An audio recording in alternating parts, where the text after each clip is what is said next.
Well মার্কাসের একটা Twitter বম্বা এবং সেই টুইটার বম্বা থেকে পরিষ্কার একটা ইন্ডিকেশন যে ইস্টবেঙ্গলের নতুন ডিফেন্সিভ সিগনেচার সেটা একটা সারপ্রাইজিং সিগনেচার হতে যাচ্ছে। সারপ্রাইজ আমরা দুভাবে হয় সেটা একটা ওয়াও ভাবে হতে পারি, অথবা আমরা ভাবে হতে পারি, মানে আমাদের ভালো লাগতে পারে অথবা আমাদের ভালো না লাগতে পারে। এবার সিগনেচার হওয়ার পর আমরা সেটা ডিসাইড করব যে এটা আমাদের ভালো লাগলো কি ভালো লাগলো না।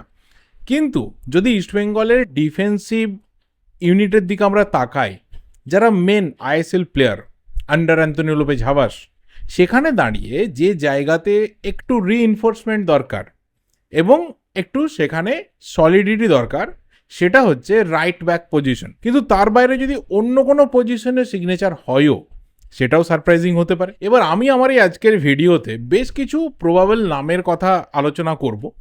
সেখানে হাবাসের সাথে সেই প্লেয়ারদের পুরনো সম্পর্ক, বা ইস্টবেঙ্গলের এই মুহূর্তে যে পজিশন রয়েছে, যে সিচুয়েশন রয়েছে, সেখানে কোন প্লেয়ার এলে সব থেকে ভালো হবে। আমি তিনটে ক্যাটাগরিতে বেশ কিছু প্লেয়ারকে ভাগ করেছি। একটা ক্যাটাগরি যেটার প্রায় চান্স নেই বললেই চলে, বা যারা অন্য ক্লাবে সই করে নিয়েছে বা এক্সটেনশন হয়ে গেছে কিন্তু তাদের রুমার ছিল বা স্টিল এখনও অবধি রয়েছে মার্কেটের রুমার। দুই, যাদের আসার সম্ভাবনা খুবই হয়তো কম, কিন্তু এলে সিরিয়াসলি একটা গোট লেভেলের ডিফেন্স ইস্টবেঙ্গলে রেডি হয়ে যাবে।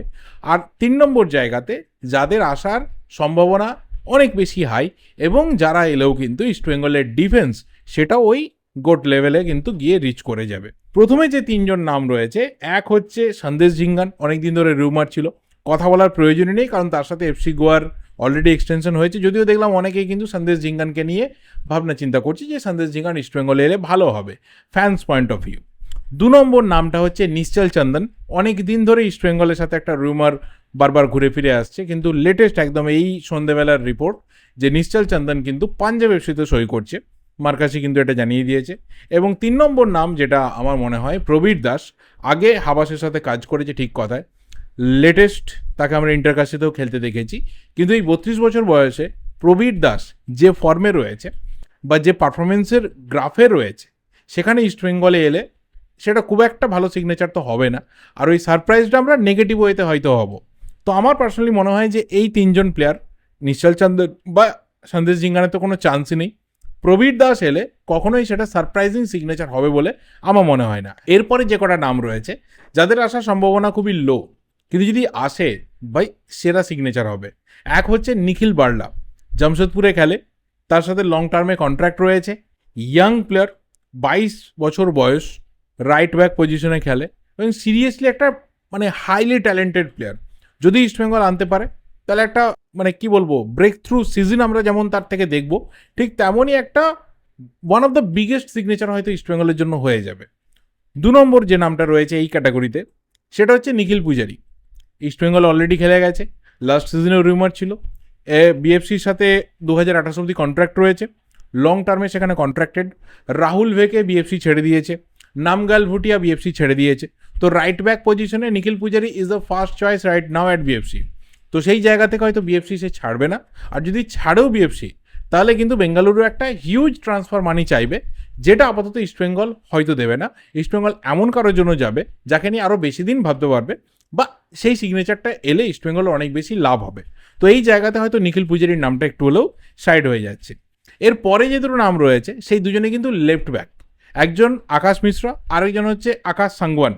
এই জায়গাতে কীরকম মিল দেখো, দুটো নিখিল দুটো আকাশ।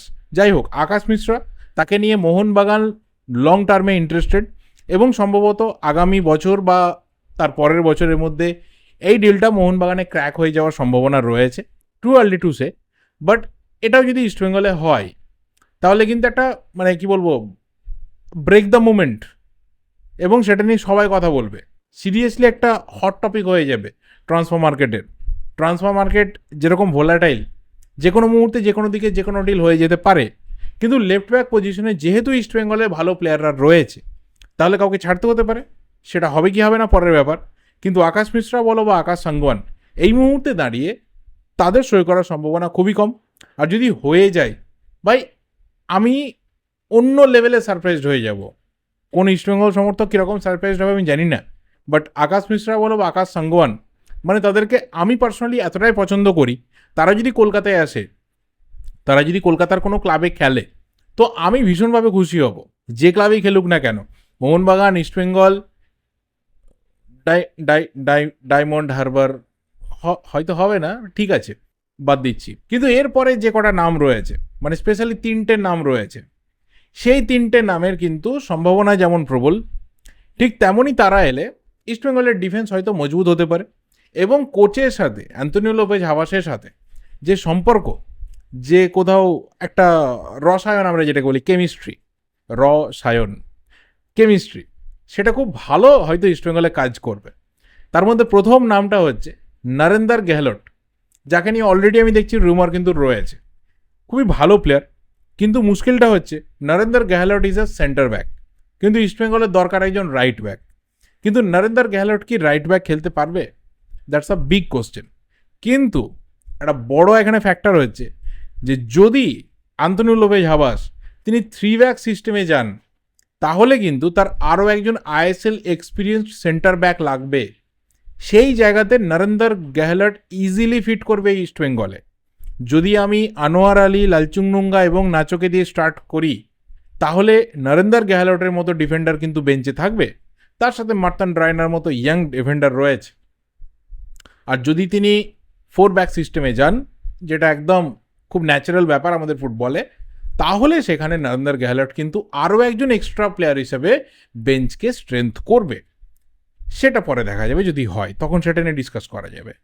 লাস্ট যে দুটো নামে এসে আমি দাঁড়াচ্ছি, হয়তো এই দুটোর মধ্যে একটা হলেও হতে পারে, এবং সত্যিই যদি হয় তাহলে শুধুমাত্র এটা সারপ্রাইজড সিগনেচার হিসেবে থাকবে না, এই দুটোর মধ্যে যে কোনো একটা খুবই হাই কোয়ালিটি সিগনেচার হিসেবে থাকবে। এক, প্রীতম কোটাল, তার সাথে অ্যান্থনিও লোপেজ হাবাসের যে কেমিস্ট্রি সেটা খুবই ভালো। প্রচুর ম্যাচ খেলেছে প্রীতম কোটাল অ্যান্থনিও লোপেজ হাবাসের আন্ডারে, এবং খুব সাকসেসফুলি ফুটবল খেলেছে তার কোচিংয়ে। এবং প্রীতম কোটাল অ্যাজ এ রাইট ব্যাক এবং অ্যাজ এ সেন্টার ব্যাক খেলতে পারে। সেই একই ফর্মুলা যদি ইস্টবেঙ্গল 3 ব্যাক সিস্টেমে খেলে, মানে হাবাস যদি 3 ব্যাক সিস্টেমে খেলান, সেখানে কিন্তু প্রীতম কোটাল এবং Anwar Ali, Pritam right centre back হবে, Anwar Ali can play at the left centre back position, তাহলে মিডল পজিশনটাতে নাচো মনসালভে থাকবে। সো একটা ডেডলি কম্বিনেশন কিন্তু হবে ডিফেন্সে। এবং যদি তিনি 4 ব্যাক সিস্টেমে যান, তাহলে প্রীতম কোটাল কিন্তু রাইট ব্যাকে খেলতে পারবে। এবং যদি রাইট মিডফিল্ডে বা রাইট উইংয়ে বিপিন খেলে, তো বিপিন এবং প্রীতম তারা কিন্তু নিজেদেরকে খুব ভালো কভার করবে, নিজেদের বোঝাপড়া কিন্তু সেখানে থাকবে, এক্সপিরিয়েন্স রয়েছে, এবং তার সাথে ফর্ম কিন্তু এখনও অবধি ডুবে যায়নি, ফর্ম যথেষ্টই ভালো রয়েছে, সেটা ইগনোর করার মতো জায়গাতে কিন্তু নেই। এবং হাবাসের কোচিংয়ে কে বলতে পারে যে প্রীতমের আবারও সেই পুরনো ঝলক আমরা দেখতেই পারি। আর যদি প্রীতম সিগনেচার করে, তো দেখো মোহনবাগান ক্যাপ্টেন ছিল, প্রায় সবাই বলে যে প্রীতম হচ্ছে মোহনবাগানের ঘরের ছেলে, হয়তো মোহনবাগান থেকে এখন অন্য কোনো ক্লাবে খেলছে বা তার আগেও খেলেছে, কিন্তু বাংলার ফুটবলে তার সাথে মোহনবাগানের কানেকশন একদম হার্ট টু হার্ট। তো সেই নিরিখেও এটা কিন্তু একটা সারপ্রাইজিং লেভেলের অন্য জায়গাতে সিগনেচারও হবে, এবং সেটা ফুটবল কোয়ালিটিতে খুব ভালো হবে। সারপ্রাইজ তো তুমি একদিনের জন্য হবে, কিন্তু কোয়ালিটি তো তোমাকে গোটা সিজন নিতে হবে। আর লাস্ট যে নামটা, যেটা এলে এবং যেটা আসার সম্ভাবনা তৈরি হলে আমার মনে হয় যে ইস্টবেঙ্গল সমর্থকরা সব থেকে বেশি খুশি হবে, সেটা হচ্ছে মুম্বাই সিটি এফসির ভালপুইয়া। রাইট ব্যাক পজিশনে এই মুহূর্তে দাঁড়িয়ে ওয়ান অফ দ্য বেস্ট 3 জনের মধ্যে একজন, এবং যদি সেই সিগনেচার ইস্টবেঙ্গলে হয়, তো তাহলে তুমি যে কোনো ফরমেশন নিয়ে ভাবো, ভালপুইয়া ক্যান ফিট দেয়ার।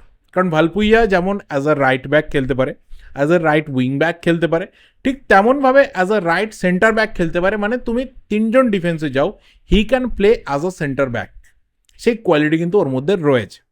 তো এই কটা নাম, এবং ফাইনালি আমি কোথাও স্টার্ট হচ্ছি ভালপুইয়া, প্রীতম কোটাল এবং নরেন্দর গেহলট, এই 3টে নামে।